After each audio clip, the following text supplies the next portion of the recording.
Hello and welcome to Footnotes, the Cicerone podcast, a podcast to inspire you about outdoor travel and activities in the UK and across the world. I'm Amy. And I'm Hannah. Thank you for joining us for the latest episode, which this week features some highlights from one of our Cicerone live events that we ran during lockdown 2020 as a way to inspire our outdoor community about a time when we could travel again. In this live event, we talked to Adrian Trendall about the Cuillin Ridge in Skye, one of his favourite places and the subject of his new guidebook. Adrian Trendall is a mountain guide and photographer living on Skye who has been climbing since the 1980s. His CV includes alpine north faces, big walls in Yosemite, and first ascents on the White Cliffs of Dover. His work in the outdoor industry included 12 years at Ogwen Cottage in Snowdonia, one of the few places in the UK to regularly take secondary school students multi-pitch climbing. Adrian and his wife Bridget live at the foot of the Cuillin on Skye, and together they run a guiding and photography company, All Things Cuillin. So Hannah, we had a really inspiring time watching Adrian's event and listening to him talk about the Cuillin Ridge, but is Skye somewhere that you've ever been? I haven't actually been to Skye. I've been to Rum and I've climbed some of the mountains on Rum, and I had the most incredible week there doing a geology A-level in a week, and it was just absolutely stunning, and I'd really like to go and visit Skye. That sounds amazing. Yeah, I think the last time I was on Skye, I was about 7 years old, so I don't remember it particularly well. I mean, it's meant to be a really beautiful place, not just for climbing, as Adrian writes about in his guidebook to the Skye Cuillin Ridge, but also there's the fairy pools and all sorts of really nice low-level walks and that sort of thing on Skye, and the scenery just looks amazing. Yeah, I know Adrian is a photographer, but his photographs in the book are incredible. It's the sort of thing where you could imagine like a big coffee table book, isn't it, from Adrian? And I don't know if that's the sort of thing that he does for his All Things Cuillin, but I imagine calendars and all sorts. He definitely does a calendar because I have one on my wall. He brought some to the office. Yeah, he brought some to the office when he was visiting one day. So I have got a Cuillin calendar. Oh, I'm well jealous. Yeah, we should have taken this up with Adrian when we spoke to him. We really should have done. Yeah. So as Hannah and I both said, neither of us have been to Skye recently, whereas someone in the Cicerone team who has is Joe Williams, who is a mountaineer, ultra runner. He described himself as a jack of all trades when it comes to the outdoors. And yeah, Joe worked on the guidebook with Adrian as the editor. Since this event, Joe has actually completed the Skye Cuillin Ridge. So Adrian's advice in this must have worked.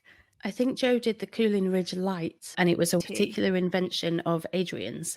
And it was a way of trying to make the Cuillin Ridge accessible to people who didn't want to necessarily do the entire thing, because there are some really difficult parts of it. So I think that's what Joe did. But there is an article on Cicerone Extra all about it, if you want to read more. And also, if you're interested in watching the kind of extended live event version with more discussion of outdoor photography and more audience questions, you can go to the Cicerone website, www.cicerone.co.uk, where you can find the video recording for this and all of our other previous live events. But for now, we're going to listen to Joe talking to Adrian about how to train for the Cuillin, what experience you need, what time you need, the kit for the traverse in both summer and winter, and why he loves the Cuillin Ridge so much. Adrian, for those who haven't been, what is so special about the Cuillin Ridge? Well, how long have we got? I would say that the most special thing is the fact that the mountains, quite uniquely in the UK, rise pretty much straight out of the sea. So you've got an added dimension of climbing and hill walking and just admiring the scenery of mountainscape and seascape.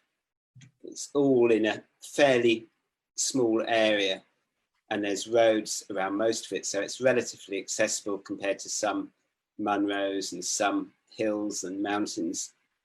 But the main thing is there's a lot of it. It's a very long ridge, and everything about it I love, really. I'm lucky enough to have climbed and run and trekked sort of various mountains around the world, and I would definitely put the Cuillin in my, I don't know, like a top couple of favorite mountain places ever. Just magical. So, do you have a favorite place exactly along the Cuillin Ridge? Yeah, I would several, but probably Cuillin Ridge.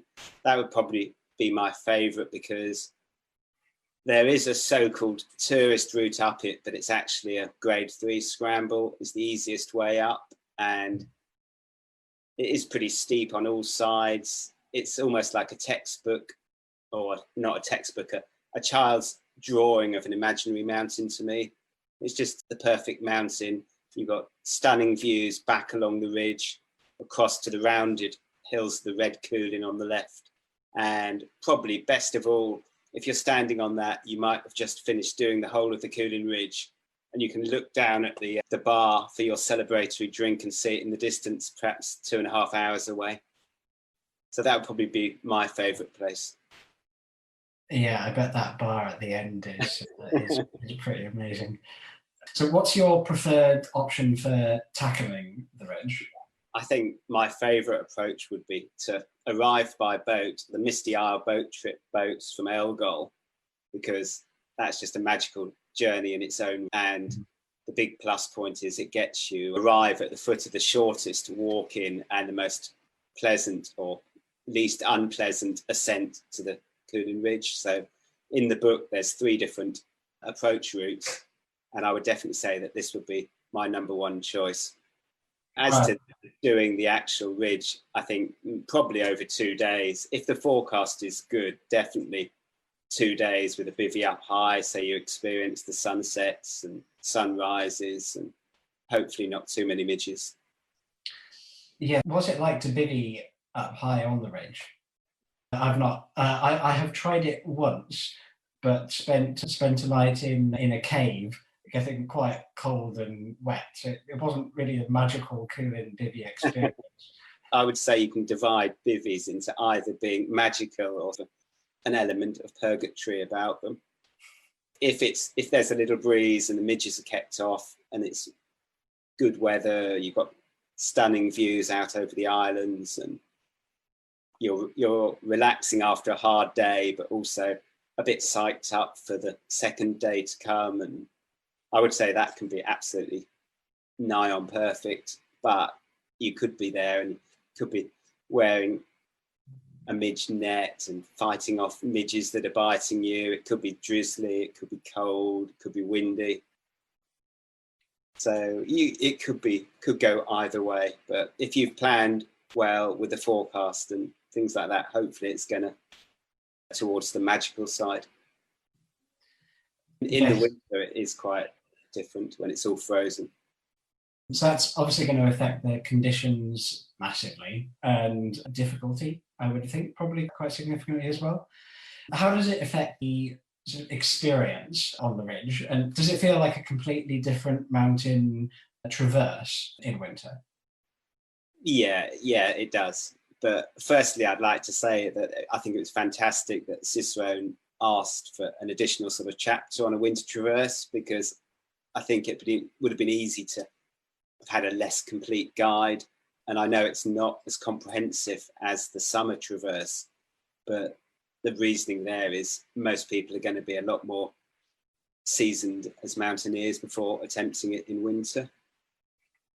In winter, it's obviously a quantum level of seriousness higher with the conditions, but I think the rewards are even greater, really, because it's very rare for it to come into conditions. So I realised it's going to be very hard for people who've got to travel any distance to arrange time off work, travelling, and all of that to coincide with good conditions. It's nearly impossible, I should think. Although, how rare is it to actually get good winter conditions on the Cuillin? I suspect it's not as rare as it's made out to be. And when conditions do come in, I think with the advent of social media, the word sort of spreads. And I think like the winter of probably March 2018 was absolutely awesome. I suspect that more people probably did it that winter than probably in the last, I don't know, 10 years or something before that. And mainly because the conditions were really good, but I think also because of so many people were blogging about it, writing about it on Facebook, things like that. People knew that it was in condition. In March 2018, I wasn't that keen to do it because I'd heard about lots of people saying how much suffering it was. And a friend of mine who is writing another book for Cicero, John Fleetwood, pressurized me into doing it. And I was really happy that he did, because he wouldn't take no for an answer. Everything that I said, reasons for not doing it, he'd come back with 10 reasons for doing it. And in the end, we had a fantastic 2-day traverse. And I remember standing at the end of the second day saying to John, that was awesome. Would you do that again? And John said something like, oh, I'm glad I've done that, but I'm not sure that I'd want to do it again. And I was thinking, I can't wait to get back and do it again. And conditions lasted, and I did it, I don't know, a week or 10 days later, the same winter, in a day. And that was just brilliant, doing it in a day as well. Sounds pretty magical. Sounds more, I guess, if you get the right conditions, more than a ridge traverse that you find in the Alps, with the mix of the snow and rock and the moving together and the enormous exposure underneath you. Alpine, especially, it's an alpine length sort of ridge anyway, but in the winter it's especially alpine like. Mm-hmm. Speaking of different conditions, you're also a photographer. One of the things that people get if they buy the book is lots of your brilliant photography. So do you have a favourite time of day or weather conditions for photographing the Cuillin? I would say I definitely like early mornings first, but best of all, I would say I like it when I'm bivvying out overnight, so that you get 2 chances. You get the sunset and the sunrise, and perfect blue skies are nice to be out there with no cloud. It doesn't make for very interesting photos. So I would say either late at night, late evening, or early in the morning, just with a little bit of cloud to make it interesting, but not enough to completely obscure the sun. How does the Cuillin Ridge traverse compare to other climbs in other countries, like the Alps or in the US or Himalaya? Well, I tend to think of the Cuillin. There are hard technical climbs, but the Cuillin Ridge, there's nothing particularly hard on it. There's just lots of it. And it may just be a thing about me getting old, but I like easier, longer things where you're just moving relatively fast. Mm-hmm. I'd rather be doing something where you may be both moving together relatively fast and covering a lot of ground. I've certainly felt that in the Cuillin. You get a lot of mountain for your money, I think. I suppose all the Munros are real genuine Munros, because you're climbing from sea level to the height of a Munro, aren't you, rather than some roadheads are going to be relatively much higher up. If you're interested in discovering the Cuillin Ridge yourself, please head over to the Cicerone website, where you can get the guidebook for 25% off if you type in the code SKYE25, capital SKYE 25 at the checkout. We hope you enjoy the guidebook and the Cuillin Ridge. You're a very accomplished climber. There must be lots of people wondering if the Cuillin Ridge traverse is for them. So how experienced do you need to be to climb in the Cuillin, to be able to do the traverse? Like, how good do you need to be able to succeed on the traverse? The hardest technical graded pitches like Naismith's route on the Bastille Tooth and the TD Gap Severe, which in technical climbing terms isn't actually very severe at all. It's not very hard at all. But you have to factor in that you may be carrying a big backpack with gear for 2 days. You may be doing it in approach shoes or big boots. Although you need to be climbing at a severe level, it'd be better if you were climbing, well, as hard as you possibly can. But so you've got some grades in hand for climbing in if the weather's not perfect or you're tired, you've got big bags to carry. Yeah, I recall getting to the TD Gap's another famous bit along the ridge, isn't it? And getting to the bottom of that pitch. And what grade is that pitch, Adrian? It's severe. Severe, yeah. And as with both of my attempts, it was raining when I got there. And looking up at it, I just thought it just looked disgusting. Very miserable.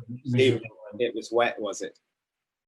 Yeah, really wet. And the thought of climbing that in approach shoes with a rucksack with a tent in it wasn't remotely appealing. So we did. That's where we then, I suppose that's where we began to give up on our attempt. But yeah, that's what we did. So the ridge can be traversed. You can do it in a day, you can do it in 2. I suppose you could do it in more days. But if I was to go up to the Cuillin to have a crack, how long should I set aside for the whole trip? Basically, the longest you possibly can, so that you've got the most chance of finding a weather window. Have I got a good shot if I just try and go up for the weekend? Statistically, I would not have thought so. We've had a lot of good weather recently, which has been very frustrating. But most summers, it's very variable, to put it mildly. So I would say that you'd have to be very lucky to plan a weekend months in advance and then just turn up and have 2 perfect days. Yeah. Much better off coming for a week. So those of us that are feeling inspired, what advice might you give them if they wanted to try the Cuillin Ridge? And is there anything that I could be doing at home if I'm unable to get to the mountains to be preparing? I would say do as much research as you possibly can. Read all the guidebooks, not just the Cicerone one, but the SMC ones, the Rock Facts ones. They've all got different takes on things and added information.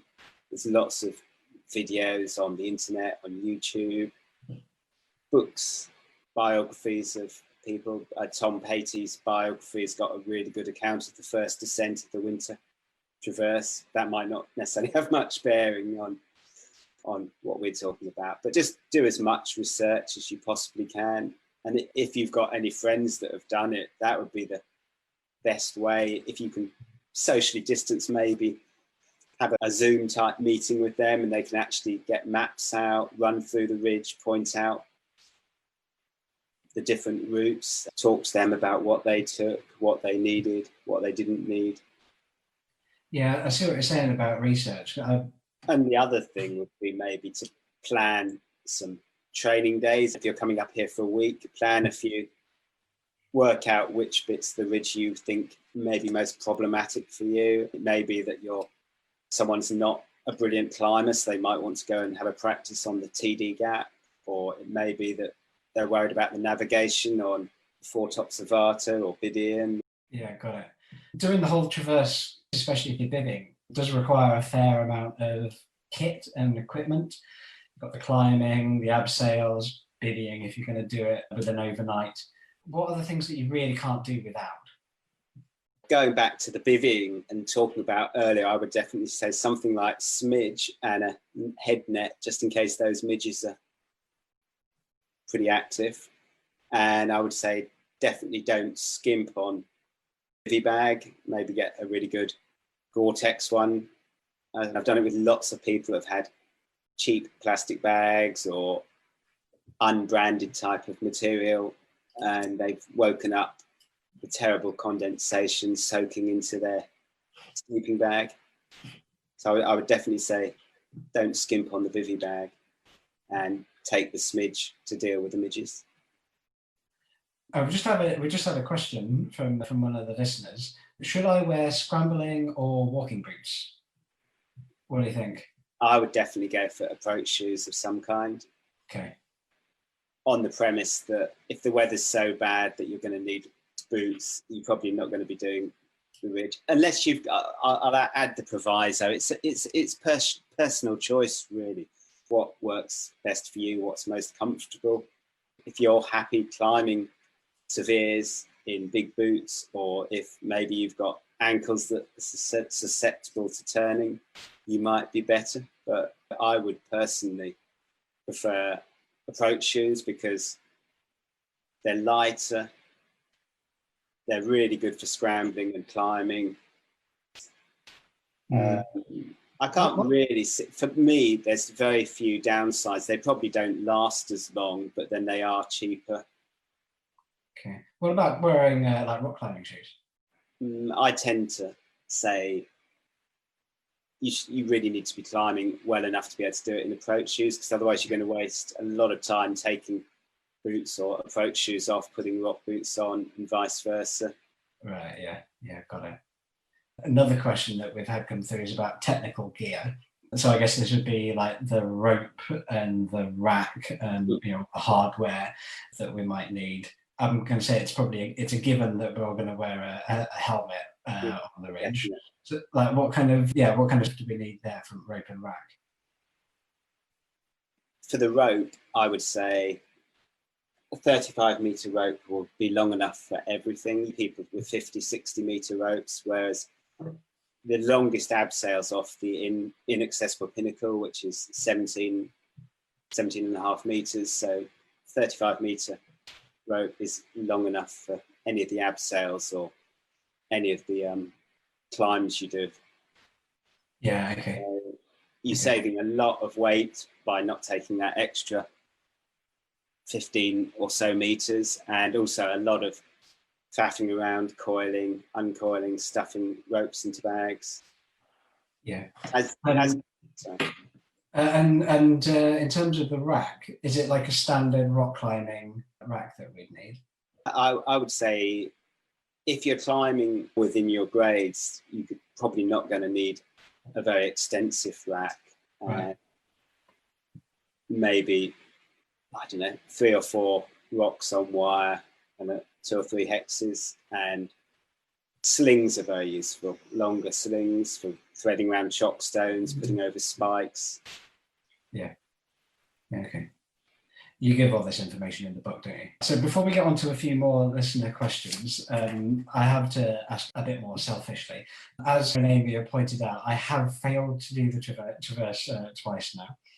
Can we maybe explore what I've been doing wrong and how I could succeed next time? I think now you've got the book and you've worked on that book for probably, I don't know, how long ago did we start? Almost 2 years. You must have a huge knowledge now. How many times do you think you've read the book? Without talking in depth, it's hard to know really, but it sounds like the first time the weather was definitely not really making for it to be a likelihood of success.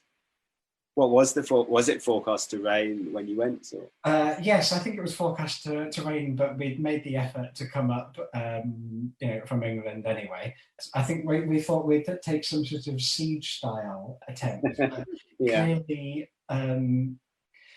Clearly, there's a bit of a mismatch between a siege-style attempt and bringing one sleeping bag between 2.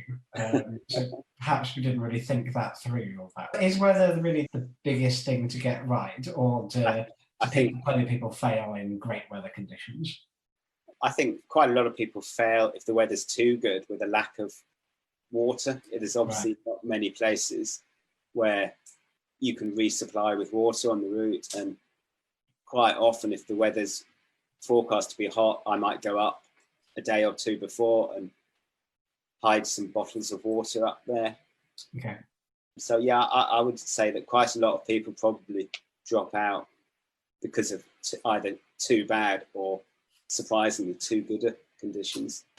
I think we need to ask a final question of the biggest, most important bit of advice that you could give somebody planning a trip to have a crack at the Cuillin Ridge Traverse. Ooh, definitely don't underestimate it. We've said that it's only quite a low climbing grade, and I think you do get lots of people coming here thinking, I can climb much harder than that, it's going to be a doddle. So I would say don't underestimate it. Do the research and try, if you possibly can, to not just have a very brief flying visit. Build in a bit of extra time. There's lots of other things to do on Skye. There's the training, the classic climb, classic scrambles in the book. So you can either do something before you get to do the ridge, or if you do the ridge immediately, you've got other things to do in the rest of your week or fortnight. That was Adrian Trendall and Joe Williams talking about the Skye Cuillin Ridge Traverse. It was a really inspiring event to hear them talk about this ridge that they clearly love so much, and to see how much passion went into writing and creating this guidebook. Hannah and I will see you again in a fortnight with our next episode of the podcast. In the meantime, search for Cicerone Press on Facebook, Twitter and Instagram, and you can also join our Facebook community, Cicerone Connect, to connect with other outdoor enthusiasts. You can find out about our upcoming live events at cicerone.co.uk/events. To keep up to date with the podcast, subscribe on Spotify, Apple Podcasts, iTunes, Google Podcasts, or wherever you get your podcasts. Or you can find out more on the Cicerone website. There are also plenty of articles on the Cicerone website, and you can find our full range of guidebook titles, and you can also sign up for our newsletter. Thank you for listening to this latest episode of Footnotes, the Cicerone podcast. We hope that you are inspired to set out and explore the outdoors.